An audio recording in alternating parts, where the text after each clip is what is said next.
3 madam लोग महारानी 3 Uma ji centre, Uma जी यहाँ पे आप पीछे साइड जाइए ना। या मैम लेफ्ट साइड आपके सेंटर सर, सेंटर चलो बताइए। तो सबसे पहले तो कॉन्ग्रेचुलेशन, जैसे कि हम बात कर रहे थे कि सीजन 1 एंड 2 बहुत ही पसंद आया लोगों को, बहुत ही अप्रिशिएट किया गया। अमित जी लोगों ने बहुत ही अप्रिशिएट किया। अब नाउ 3 की बारी है एंड महारानी जी अब हमने सुना कि कुछ और पढ़ाई कर के आने वाली है, तो जरा बताइए कि कितनी रेडी होकर आने वाली है, इस बार की तैयारी करके आने वाली है महारानी। कितनी पढ़ाई करी है? कितनी पढ़ाई की। आई थिंक महारानी जो है वो एक परफेक्ट हीरोज़ आर्क है। कैसे एक इंसान की journey towards becoming a hero, उसका प्रॉपर क्लासिकल जो रूट है वो है। एंड ऑफ कोर्स क्योंकि सीज़न 3 है और बहुत कम ऐसे शोज़ हैं इंडिया में जो सीज़न 3 तक या आगे तक बन पाते हैं, तो एक बहुत ही रेयर अचीवमेंट है अपने आप में ही। तो हम लोग बहुत ऑफ कोर्स खुश हैं कि हम इसका एक हिस्सा हैं। एंड 3 है तो और ज़्यादा स्टेक्स हाई होंगे, हमारे बीच की राइवलरी और हाई होगी। अभी आपने हमको जैसे बैठा भी दिया, ऐसे लग रहा है हम एक्चुअल में राइवल्स ही हैं। हाँ, बीच में माइक्स और साथ में बैठे हुए हैं, एक दीवार है इनविजिबल एक वॉल है। बट नहीं, बहुत फुलफिलिंग जर्नी रही है। और जितना प्यार इस शो को मिला है, शायद ही मेरे किसी और काम को इतना प्यार मिला है। तो I feel very very blessed and grateful कि ऑडियंस इस कैरेक्टर, हम सारे कैरेक्टर्स के साथ जुड़ी और इतना प्यार हमको मिला। उमा जी क्या कहेंगी, मतलब कि एक महारानी 3 आ रहा है आपका, तो मतलब कि क्यों आपने साइन किया था ये सीरीज और क्या रीज़न था इसको साइन करने? पैसे बहुत अच्छे मिल रहे थे। हाँ, कोविड के टाइम पे साइन किया था तो वैसे ही काम था नहीं, तो मैंने कहा अरे घर बैठे बैठे मेरी पहला जो मेरे लाइफ का सबसे पहला एक जो बोलते हैं ना जूम पे आप इंटरव्यूज़ भी करते हैं आजकल, और मेरा जूम पे नरेशन हुआ था इसका, तो मैंने बोला कि ये तो ज़रूर करना पड़ेगा। और कहानी इतनी ज़बरदस्त थी, इतना स्ट्रॉन्ग कैरेक्टर, सारे ही कैरेक्टर्स इतने स्ट्रॉन्ग, और एक बहुत ही अलग दुनिया। आई डोंट थिंक इससे अच्छा पॉलिटिकल सीरीज़ इंडिया में कहीं बना होगा। जो हम इंटरनेशनल शोज़ की बात करते हैं, हाउस ऑफ कार्ड्स हो गया या क्वीन हो गया, फिल्म हेलन मिरन की थी, या द क्राउन हो गया, उस लेवल का एक जो शो है जो इंडिया में नहीं था। जबकि as a country we love our politics, we love discussing cricket and politics, these 2 things. तो आई एम सो ग्लैड कि हम उसका हिस्सा बने। तकरीबन कितने पैसे इकट्ठा कर ली होंगी महारानी? तुम टैक्स डिपार्टमेंट से आए हो? महारानी नहीं, हमें सिर्फ जनता का प्यार चाहिए, वो तो मैंने इस मस्ती में बोल दिया। अरे सीएम की तनख्वाह क्या होती है यार, उतना ही मिलने और क्या? कैसी बातें कर रहे टोल हो वाला वीडियो बहुत ही वायरल हो रहा है। कहा था कि फ्लैग ड्रेस पहनो तो टोल करते हैं, फ्लैग ना पहनो तो भी टोल करते हैं। हाँ, टोलर का काम ही है टोल करना। करेक्ट। और हमारा काम है बस अपना काम करना। ट्रोल करवाते रहे। अमित जी आप बताइए कि किस तरह से महारानी जी जो है बहुत ही नाक में दम करके रखा हुआ है, इस पूरे सीरीज में हमने देखा है। तो अब तो ये पढ़ाई करके भी आने वाली हैं, तो भाई अब देखो तो मेरा मुझे लग रहा है 3 में वो पूरे एकदम आर्टिकल के साथ में बात करेंगे, तो कितना तैयारी करके आप बातें करेंगे आप? मुझे जो कैरेक्टर मिला है ना करने के लिए, वो अगर महारानी नहीं होती तो होता ही नहीं। तो अगर ये तंग करना बंद कर देंगी तो मेरे को मार देंगे ये लोग शो में से यार। मैं तो चाहता हूँ और तंग कर रही है, और तंग कर रही हैं, और उसी में मज़ा है और खेल है उसमें, और उसी से ही स्टोरी आगे जा रही है। तो देखते हैं क्या होता है अभी। उमा जी ये टैगलाइन पे कितना बिलीव करती है? कमजोर बंदूक चलाते हैं, आप समझदार चलाते हैं। अभी तो समझदार को इशारा ही काफ़ी है। हाँ। नहीं, आई थिंक बिल्कुल मैं इस बात से वाकिफ़ रखती हूँ कि जो चीज़ बातचीत से और दिमाग लगा के हो सकती है, उसके लिए हाथ पैर क्यों चलाना? नहीं, लड़कियों को बोलने दो यार। हाँ?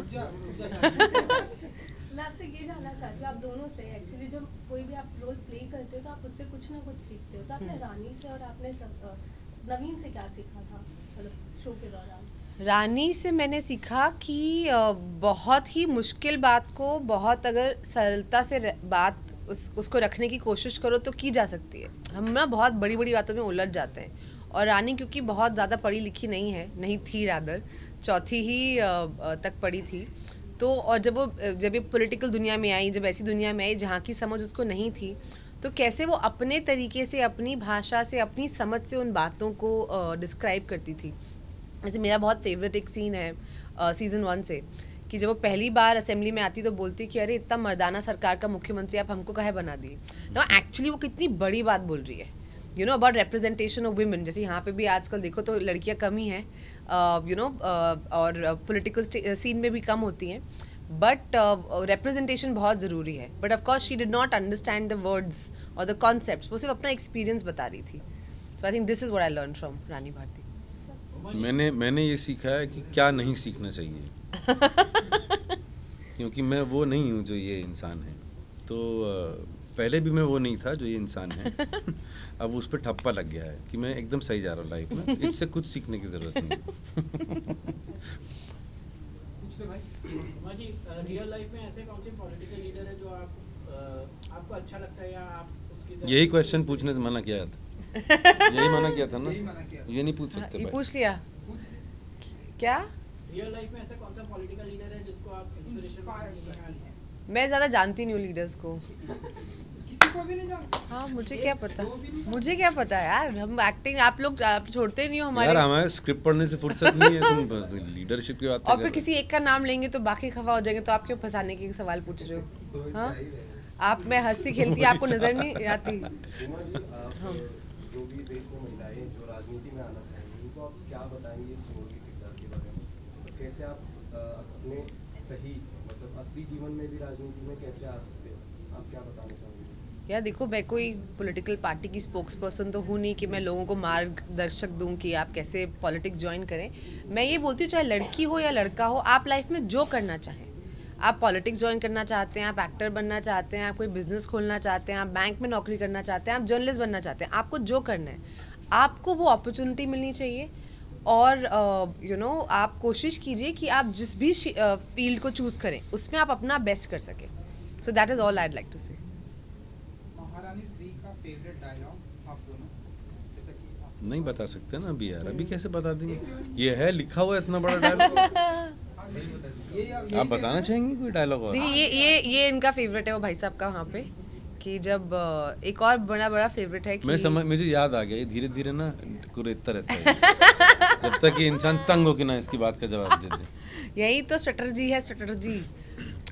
मेरा फेवरेट है वो टीजर में भी था ना, वो कि हम जब चौथी फेल थे तो आप सबकी नाक में दम कर दिए थे, अब ग्रेजुएट हो जाएंगे तो क्या होगा आप सबका? बहुत बुरा होगा बहुत बुरा होगा भाई। और नवीन सर का कोई फेवरेट डायलॉग इसलिए क्योंकि करते हैं कुछ याद नहीं है। चलिए 7 मार्च को स्ट्रीमिंग होने वाली जी, तो आपके फैंस के लिए प्लीज़ देखें, बहुत मेहनत से बनाया है और बहुत सीरियसली बनाया है, कोई हंसी मजाक करना अलाउड नहीं था सेट पे।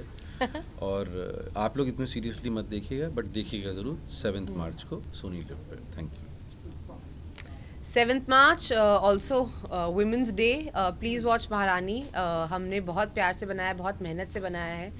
बहुत कम एक्टर्स को, टीम्स को मौका मिलता है कि वो एक कहानी को उसके सीज़न 3 तक लेके जाएं, तो हमारा बहुत सौभाग्य है कि आपने हमको इतना प्यार दिया। Thank you very much. Thank you.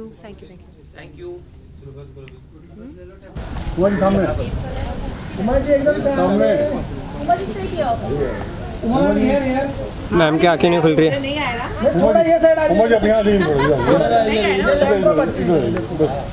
पक्का नहीं खुलेगा। और सेंटर में देखिए सीजन 3 हाँ, महारानी 3 महारानी जी सेंटर वो पीछे वो और आगे हाँ, तो इधर ही आजा सर, आजा पीछे आ जाओ सर साथ में। उमा जी सेंटर में महारानी 3 उमा जी सेंटर एक साथ में मैम साथ में। अरे उमा जी सेंटर रुको इधर सेंटर में मतलब भी सेंटर ठीक है। हाँ सेंटर उमा जी प्लीज देर सामने। यहाँ राइट में एक यहाँ पे देख लेना please. Now your right side, left side. Thank you. हो गया ना? Thank you. जरूरी है। सेंटर में इधर left. Thank you, bye. Bye.